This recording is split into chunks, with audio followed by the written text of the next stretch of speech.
Hi, welcome to another Coffee with Mark. Today we're in Ust Kut, Siberia. Thank God we're here in the summertime. It's June and the weather's just great here. Normally it's really cold. Here in the winter probably it gets to 50 below, sometimes 60 below zero, and snow, it's bad. But it's good today. It's a great day, and I just want to kind of show you, give you kind of the experience that we have here when we're in Russia.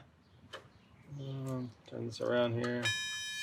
This is one of the apartments, that little flats that the communists built. I call them Commie Condos. Anywhere in Russia, anywhere in the former Soviet Union, you got these kind of condos, and it's usually where we stay when we come to a place like this. Little flats, tall buildings, and just want to give you a little sample of what this life is like here if you're living in one of these. So it's a small place, not many square feet, but we're gonna we're making a little coffee here. If you can see what we have normally available here is Nescafe. Not just Nescafe, but Nescafe Gold, which means nothing, because it's just Nescafe. It's everywhere, and if you don't want to drink this, you have to bring your own, or of course tea, ubiquitous Lipton yellow tea everywhere, lots of sugar, but of course what I do is bring my own coffee and do a pour over like this, a little portable pour over. I'll put this in the sink here and we'll go out and talk a bit so that I don't have to drink that stuff. Our team is here. Katie's with me there. You can see her. And we have an international team this week. Some from Africa, some from the United States, some from Russia, and one more. So I'm going to come through. This is a little living room here. And this is our bedroom. And if we come outside here, almost all of these little flats have a little balcony. A really nice balcony. It's very small, tiny, but this one happens to be in the shade, which is unusual. The normal children's play area down there, and hang your clothes up, and this is it. This is where we stay.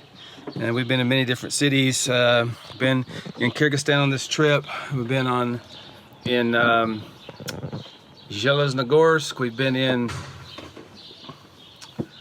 Igirma, in Malostani. Now we're in Ust Kut, heading back to Irkutsk, and then heading to the Tuva Nation, which is in a city called Kazil after that, before going to Novosibirsk and then flying back home. So about a month long on this trip. So you understand why you have to bring your own coffee. This has been pure joy for me. This is my friend Rudy's coffee. This is actually a mixture, kind of a blend. He did some Ethiopian coffee and some Guatemalan coffee, which was really good. Both of them were good, and just in themselves. But I put them together on this trip, and just being able to taste this during the grueling travel, the grueling trips, the stay, the teaching, there's a lot going on. This is like a little vacation, so it's really nice. And the taste, it's really interesting.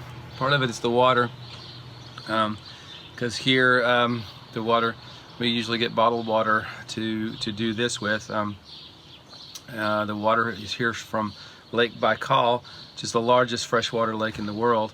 It's from that region at least, and very pure water, high mountain water, just recently frozen or thawed from being frozen, the lake up there. So it makes good coffee. This is really smooth. Can hardly taste the African. It seems like there's a little more Guatemalan, but together it's just a great cup. It's a smooth cup of coffee. So I wanted to let you know what we're teaching on here a little bit. Been teaching leaders and church leaders and pastors, and what I've been teaching recently on this trip is out of Ephesians 4, but really out of Psalm 23. There's a connection, and that is Ephesians 4. You see the heart of Jesus for his church, the generous Jesus giving gifts to his church, the fivefold ministry gifts, but they're for a purpose, and the purpose is that the church is matured, the church is prepared and equipped for ministry, the church is unified together, and so the body can build itself up in love. So that word equipped is what I've been focusing on, because there's three different types of uses for that word in the Greek language. Katartismos is the name, is the Greek word, and it's used for mending a net or mending broken bones. There's like a medical or restorative use for that word. And so equipping means or God heals what's broken. He restores before he puts us on mission. So mending of the nets, like this word was used when John was called. Jesus called John. It says he was mending. They were mending their nets. James and John were fixing what's broken so it can work again. It's part of what God does to his church leaders. He fixes what's broken. He mends our nets, and that's part of the tie to Psalm 23. The Lord's our shepherd. He restores our soul, makes us lie down in green pastures, leads us by quiet waters, and restores our soul. There's a restoration there. And then another use of that word equip is really a training term, or even a supplying term. Like if you're going on a long journey and your ship needs to be outfitted, or your ship needs to be supplied with what you need to get there. Or if you're training for the Olympics and you need whatever kind of training that you need to run the race well and to be successful. So it's a training metaphor. So a healing metaphor and a training metaphor, and he gives us these what we need in those times when we're by the quiet waters and we're in green pastures. But he also gives us what we need when we're walking through the valley. He equips us not only through the fivefold ministry, and not only through each other, not only through the spiritual disciplines, gives us what we need for our journey, but also in the dark valley of the shadow of death. He even equips us in those times as well. And strangely, he prepares a table in the midst of our enemies. So right there, when whatever your enemies are, it doesn't have to be people. It can be your own insecurities or shame, guilt, or sin that's in your life. In the middle of those things, he even feeds you. He even prepares a table for you. But then the third word that is a usage for the word katartismos, God equips us. It's a word for purpose. It's about building. It's building something up. It was used in Nehemiah chapter. Actually in Nehemiah, just the whole idea of building, where he was building the walls back. And so what he's doing is he's building the walls, or God would say he's building a spiritual house, all of us using living stones. And a house is built for a purpose. Building happens for a purpose. And so not only is it God heals us and mends our nets, but not only does he supply us and give us everything we need, he's always at work, but he's doing all this for a purpose. There's a forward motion, there's a motivation, there's someplace, a goal that he's taken us to. And so there's a purpose in his house. He's building us into something.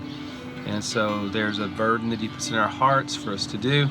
So all that is wrapped up, and you see in Ephesians 4 and also in Psalm 23. And that's what we've been teaching on this time. So, wow, let's let the Lord equip us. Let's let him mend our nets and heal our brokenness. Let's let him supply our needs and give us the things that are essential for training us for our journey. And let's let him revive our purpose and our vision. And let's have another sip of this heavenly coffee.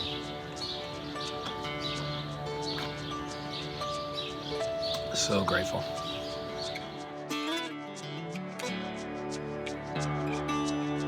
Hey everyone, thanks so much for watching. If you enjoyed this video, feel free to like, comment, and share, and check out our other videos. Also, if you want to see how we are multiplying healthy leaders worldwide, you can check out markmedley.org. And remember, life's too short to drink bad coffee.